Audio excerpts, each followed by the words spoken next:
on a simplified basis. We cannot keep on using as a tech firm. This is something that we always take into consideration.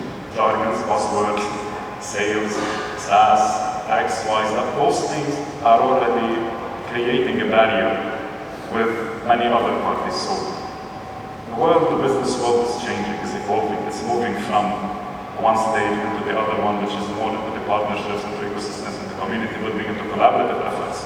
So this is where we need to be focusing all our new initiatives. At least this is our motto and this is our vision from our side.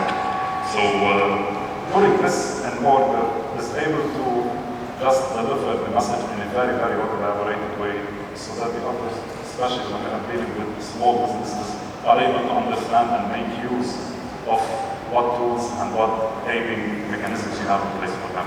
Very important. The SMEs are very important in this sector, rather than, they're more important than even the tech startups in these sectors, because they are the backbone for this business. I guess education is really important, how to thinking out of the box to be innovative. Also, we as a private sector, we can actually advise in the governments that's what they can do, what kind of policies, incentive whatsoever they can just consider. And educated SMEs and also startups working with different. I really like, we were talking about what was the name? Foodtech Valley is a great initiative by the government of UAE. So, but we don't see the proper. I guess they're working on that or something. But it's at least they paid attention to create such a thing. But we need more. We need specific accelerator or incubator in this sector. Just focusing on that. For me now, in Africa we get a lot of good accelerator focusing in this sector. But in MENA, not a lot. It's just the sector agnostic for majority of the tech startups. This is where the idea is playing and spearheading the process when it comes to those initiatives. One of the initiatives that we just mentioned. There are many other initiatives. I'm sure I already remember. It's one of the biggest. I'm really overshadowed. Yeah, exactly. So I'm just waiting, looking at it, whether you mentioned or not. I'll see all the dashboard is taking this.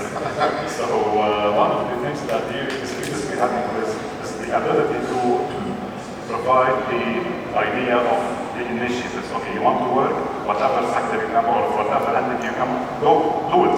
Just deliver. We need to deliver as per our agenda, as per our food security, food diversity, food loss and waste strategies, etc. You just need to deliver on this, and this is something good, and this is something promising. As you said, nobody is there yet, but everyone is trying, and at least things are in order, so that we can have the process of elaboration and progressing. Right. Yes, they're very interesting actually. I love actually this discussion, guys, because it's huge opportunities for this sector in the region. It's not about, it's giving hope to people by creating this younger generation, even older generation is giving hope how to build their countries and also helping the prosperity of the economy of every single country in the region. That's we as a private sector that helping them. We need to help the governments. Thank you, Saint. Chris, do you want to add something regarding this matter as well? Yeah, sure. I think there's a lot of opportunities. I think historically, if you were a C-level, C-suite manager, executive, or a company owner, your priority was probably just bottom line. That was the top thing, Your bonus or your promotion would be linked to that. ESG and CSR kind of just seemed buzzwords. They weren't too important. I think it's really been elevated now, where there's not a CEO in the world that, within the F&B that doesn't have sustainability or CSR metrics within their KPIs. So I think if you're, especially a startup, if you can satisfy bottom line, help them with that, like we're trying to do in Bello, we're trying to do revenue recovery instead of wasting food unnecessarily. But if you can also help them with the CSR and ESG, if you can, your solution to be in that sweet spot, I think it's quite easy to get traction if you're doing a startup. If you can tick all these criteria, or even just 2 out of 3, I think you'll get very good traction. And to the point on the youth, it's incredible in this region how people just really want to do good in youth. So, for example, we were working with Starbucks in Saudi Arabia, and they're telling me that the people in the stores, the kids that are working there, are crying out for sustainable solutions, to help reduce food waste and things like that. Whereas I said, a couple of years ago, nobody really talked about about it. So there really is, it's getting driven from the front. So I think which is great. You're building the new generation that really care about sustainability. It seems like, more than ever. So, if it comes like a pincer movement, if there's the appetite from the corporates to do well from the C-level, and then you've got the staff in the stores, the younger people that really want to do well as well, and I think if they're coming at it from both sides, it can only be a good thing. And then third-party technologies that can help facilitate and get to these goals. If you can find something in that sweet spot, I think you'll have a very good chance of success. A good point regarding the CSR and how the corporations that can actually implementing the proper CSR in this sector, as in conveying the message that what is exactly the CSR regarding this matter. I remember when the people they made a campaign back in North America for Starbucks that already switching from plastic straws to the paper one, and every single chain food and beverage company they were following Starbucks after that, or even also for the fair trade certificate for the coffees. These are very important. Do you have such a policy at Rondella for now, as a CSR? For what, sorry? For the CSR regarding that, for the sustainability and the food management. If yes, how you're communicating with your audience? Through your social media channels, or you have info sessions, or? So the first thing we do is try and recover any excess food that's going to waste. That's where the bottom line enhancements comes in. So if you throw away food, for example, it's quite costly because you lose that initial cost of production or the wholesale cost. Then you have your tipping fees, your transportation fees. So what would have been sold becomes almost like a compounded loss. So we try and recover that first of all. Anything we can't sell, we give to good causes, so that satisfies the CSR. And then what we can do in the future, anything that still can't, if it can't be sold or given away, say it's just unedible food, it's offcuts of something, we can turn that into fertilizer using anaerobic digestion. So again, that fertilizer can go back to them. So what we're saying is if you work with us and you're an FME, literally nothing organic or biomass, you end up going in the landfill. So you're ticking a lot of boxes. So from the revenue recovery to the CSR and the ESG, and we share all these metrics back with them because a lot of people they want to see how they're tracking towards these goals. Even the Ministry of Climate Change, one of their biggest challenges is seeing how the UAE as a whole performs towards these reductions in food waste, that 50% by 2030. They say it's great, but we've got no way of tracking it. So one of the things we can do is give them that data back, because obviously we're monitoring all the underlying companies that work with us, how much they're diverting away from the landfill to either to a customer that buys it or to a good cause. So again, that kind of detail on how people are tracking is very valuable as well. So that's just another layer that we add. I really love what you're doing. This is one of my favorite channels that I told you many times as well. But how you're communicating your CSR? Do you have some sort of the info session, for example, at supermarkets? For example, having an info session is one of the man-bought scores. That's what you can do for the customers and also for the store, plus the planet and environment, or even through schools. Do you have such planning? Yeah, so for the customer side, so we track obviously how much they're saving. So it's 50% off or more, that's the kind of USP. We also plant trees for every 400 dirhams spent. So from the customer's side, you can see every time they transact on Rubella, you can see how much they've saved, you can see how many trees have been planted. On the other side, for the company, for every 400 dirhams spent with one of our vendor partners, we plant a tree for them, so that's obviously good for their carbon footprint. We also show them how many goodwill donations they've done and how many kilos and tons they've avoided from the landfill, what that creates in terms of CO2 and methane. So all that kind of rolls up into their CSR, the goodwill donations to the construction workers, obviously the emissions avoidance, so that all rolls up into a dashboard that we give them that basically helps them quantify the CSR and their ESG metrics, when they're doing their annual reports, if they're a public company, or even if you're a smaller independent, if you're looking for outside investment, obviously a lot of investment companies only invest in ethical stocks or green stocks, so that again helps them defend that they're following best practices in ESG and CSR, and they can demonstrate these data points to potential investors to help them get funding as well. So there's a lot of So you are actually showing the results. We're showing exactly. So they have their own dashboard. Planting a tree. In the future as well, they can also start benchmarking themselves. So if you're a, say, supermarket in the UAE, you want to see how you compare it to similar sized markets in terms of what trees you planted, how much you've avoided in terms of tons from the landfill. You can see that, so you can start to see how you compare it to, same for cafes and hotels. So again, if you're trending in say the top 10% of hotels in the UAE, that's good PR for your brand, So we give them all these data points as well. It's very interesting. I guess all of you guys can collaborate together later on. I was just going to say, Chris, I could probably work with you because we have to be a bit careful. We're a Sharia compliant company and we don't boast about our CSR. We can't, we're not allowed to, but I think what I do like is the fact that you can benchmark against competitors. Yeah. We're lucky we're a master developer, so we have a lot of green space. One of our projects in the Ministry of Climate Change is about bringing trees to the country and developing green communities and groundwater recycling and so on. But we don't really know how we benchmark against other developers. There's also a project I'll speak to you about separately with the Environment Agency in Abu Dhabi, which makes every single person in the UAE responsible for their output. And the purpose of this is to try and get to circular economy. But there's no real aggregating for this, so if you have the ability to do that, then I think that's a good way to start. Nobody else has done it, so it's brilliant. There's lots of partners willing for us to share their day, but even if they're not willing to share, you can still, as a sector, you can still see where you perform. So, So that's exciting, well done.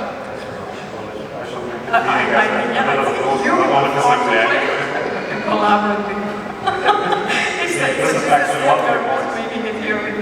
This is what we mean by communication. This is what we mean by the process. At least we need to start by communicating, just checking each where we can bridge those solutions, bridge those initiatives. So, back to you at this point. Thanks to you. I'm really actually happy, guys, regarding the panel. The both panelists, two sets of panels we have it. They are really into that. I'm really happy that I was able to just making actually this gathering, right? So you can also collaborate. So for example, you guys know each other from before, but for example, for Chris is an opportunity to collaborate with you guys, and so this is the point. Ashara, your feedback. So I think the guys covered everything, but I think there might be a good opportunity in food waste between some collaboration that can be done with restaurants or aggregators, and they can be labeled as they are contributing towards helping the ecosystem where they are providing those. I think that there's the big opportunity coming from my background as a food tech business. I'm not very aware of Agritech, but previously we did a collaboration regarding reforestation with restaurants who are also contributing to the ecosystem back in Lebanon. But I think there can be also a very big opportunity in UAE, KSA, in order to build this awareness, because a lot of users are going to aggregators and they can have a label like this restaurant is providing this much, like a label of how contributed they are.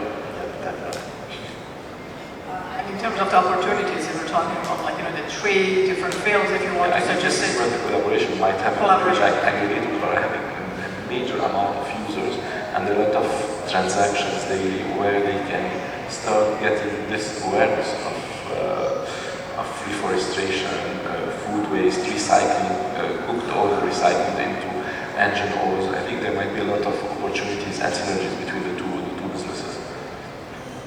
Guys, do you have any preference in terms of advising to a local entrepreneur in this sector, or comparing with an international entrepreneur they want to expand into this region?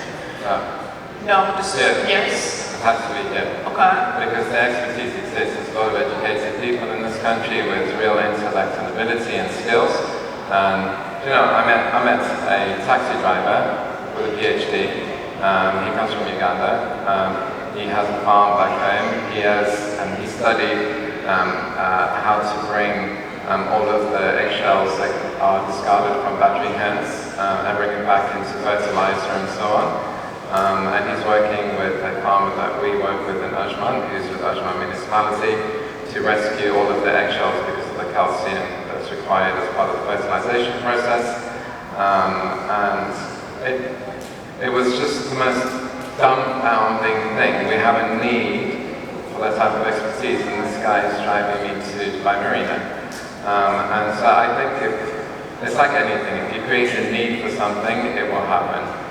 Currently there's no need for it because there's this huge diaspora of human beings coming to these parts of the world who are working in menial jobs, and who are maybe not entrepreneurial or brave enough or have the means to start out on their own.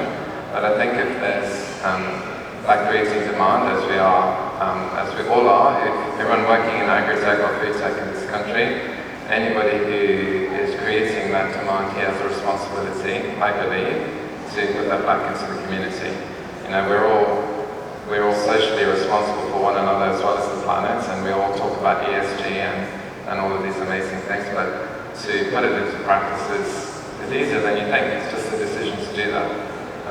We do, as Hussein was saying, we partner with government entities, including the Ministry of Climate Change, Ministry of Energy, Ministry of Interior, etc. So we have all these partnerships. But there's no point just sitting on a task force. There's no point just paying lip service or coming up with strategies. So, as you may have an inkling, I'm quite pushy. So I make sure that if they're going to say something, we'll deliver it. But we don't ask the government for money. We're lucky. We're a master developer. We have money. We're not a government company. We're a private business. And so what we do is we look at where's the problem and what's the solution. It's much cheaper to work with expertise locally than internationally, because the first barrier to working with an international company is the millions of dollars that it requires to bring their expertise into the market, and then you go through a testing period of 2 years to see whether that expertise is applicable. 9 times out of 10 it's not, and you've wasted not just money but time, and time is unrecoverable. So for us it's more important to find a solution. So on the food waste, in the interest of oversharing, I've been working on a project for 3 years, trying to identify what the problem with food waste, not just regionally but worldwide.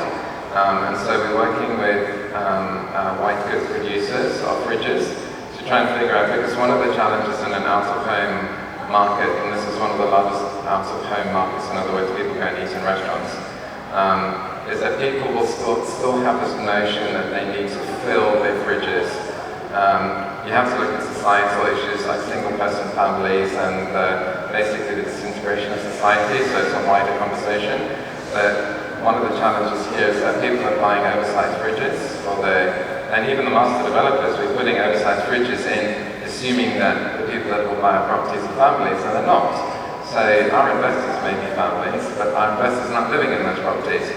So we're working, and if you assume that we have hundreds of thousands of people in our community, our food waste impact is massive, because people will throw 80% of the produce in their fridge away because they're eating in restaurants.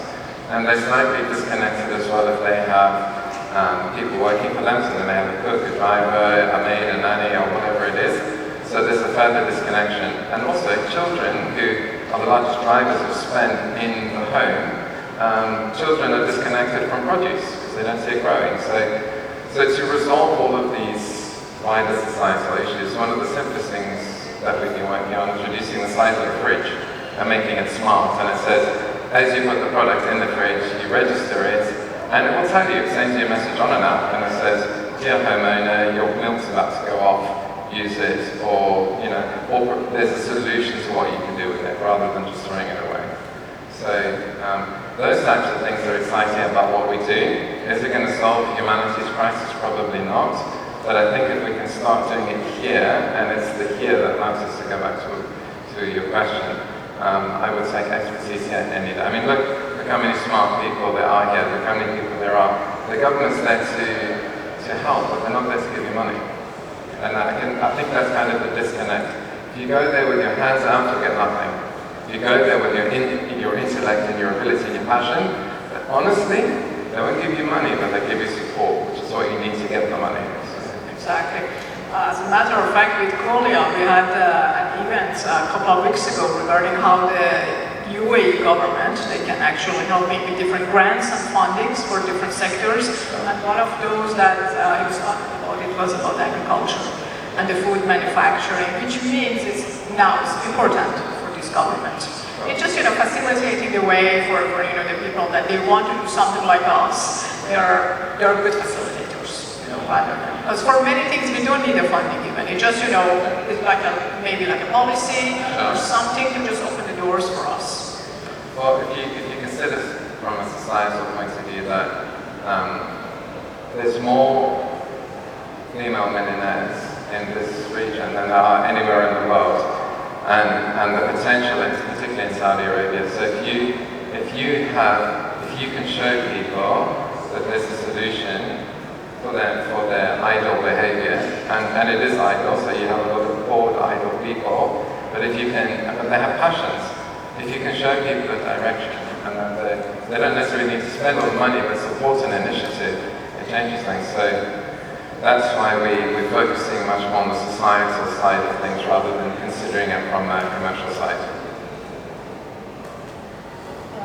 You were talking about, we are going to wrap up soon, and 10 minutes we're talking about the challenges to wrap up this panel, because we have the next panel, but like Dr. Ray, we were saying about, these eggshells, that is becoming like a fertilizer. I love, this actually. I love this type of, the companies that they're helping the circular economy. One of the panelists for the next panel, Cup Mina, they do it raised coffee beans. They're doing it in Egypt for fertilizer and also growing mushroom and that. So it's really interesting for you to just, and they have a demo as well today. So it's really interesting. If you all have time, I encourage you, go to Sara, S-A-R-A nursery in Ajman. It's probably the most amazing ecosystem.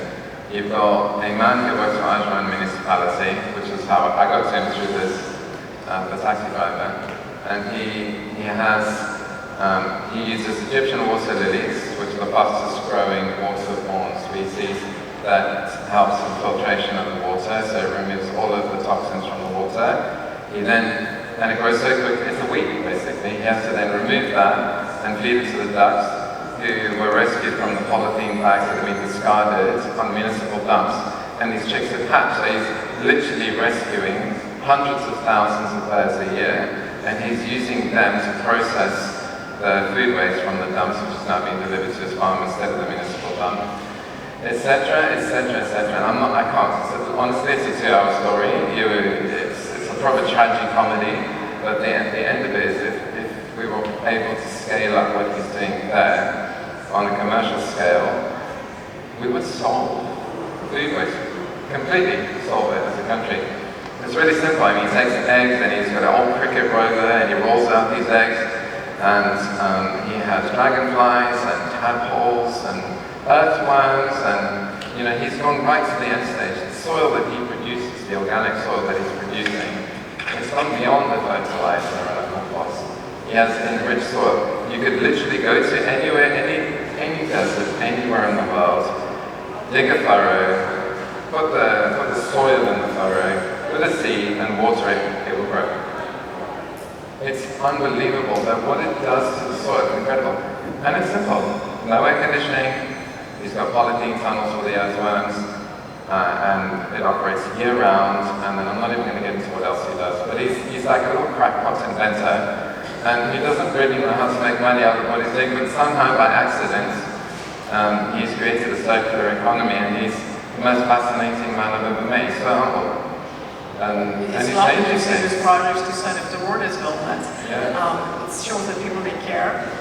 Interesting. We need to visit actually this place. Maybe I'm making like a documentary. We should go. Honestly, seriously, call me and I'll take you. Like it's worth going. Definitely. Guys, do you want to add anything regarding opportunities, anything else, before we ask you the question? Well, I have something regarding the challenges from the food industry. Talk about challenges. So today with the huge growth of food aggregators and delivery platforms, it's really hard for a restaurant to open up without having an aggregator as a partner. And he's taking between 25 and 35% of his business, which is that's the biggest challenge in the food industry and in the restaurant business. You mean the market is saturated for like SaaS-based companies, or? But you cannot open a restaurant and do business without being on a food aggregator, unless you are having something that is like really one of a kind. And it's really hard to find something that is out of this market. So that I believe that's the biggest challenge for restaurants right now, is how they're gonna price based on the cut that the aggregator is taking from them.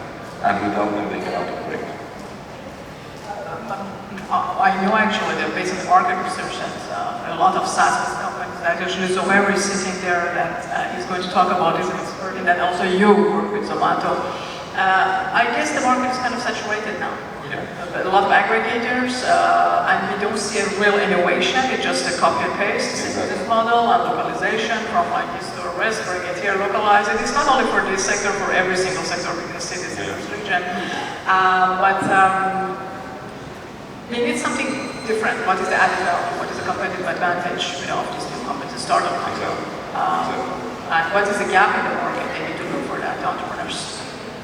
If I may add something here when it comes to I know we have limited time, but if we have to zoom out and just look at the times we are living in, the era is characterized by highly transformative digital technological era. Now we want to call it, we are witnessing the fourth industrial revolution, you want to call it a new digital phase, feel free to call it whatever you want. But this by itself presents a huge opportunity for expertise, as they mentioned, for opportunities and challenges, as Shara was saying. They can be blended all into properly strengthening this upcoming industry under the Agritech and Foodtech titles. I mean, we will be witnessing, we are still at the early stages now of the introduction of technology into this traditional sector by itself. Expertise, on the expertise side, we will be needing professionals, not only technicals. You will be needing sales, we will be needing communicators, you will be needing business developers, etc., etc., each fulfilling to the goal of expanding and enlarging the progression of this new industry, which is, again, falling under the transformation and the transformative era we are witnessing. We need to keep an open mind. We need to keep always, when we are discussing that, multi-stakeholder collaboration is the key to achieve any desired outcomes. Governments will be helping in the adoption process. Tech companies are not to be considered, for example, as from the supply side or third parties, rather they are a very integral part of the new value chains and the supply chains by itself. We have the big agribusinesses. They are able to offer a lot and contribute by just having the openness to discuss new trends and initiatives. Food suppliers and processors, they are able also on the retail aspect to be able to stitch the bridging properly. Most importantly is the civil society, which will be playing a very, very big role when it comes to the guidelines in order to preserve all this, because without civil society, without the aspect of having those thought leaders, nothing can be achieved. I mean, everything should be safeguarded in a way that this whole collaboration is properly introduced so that we are ensuring a good projection for the Agritech, Foodtech, and the Agri-Food value chain as a whole. Very true, and I wanted to actually add in the finance, the importance of finance in this case as well.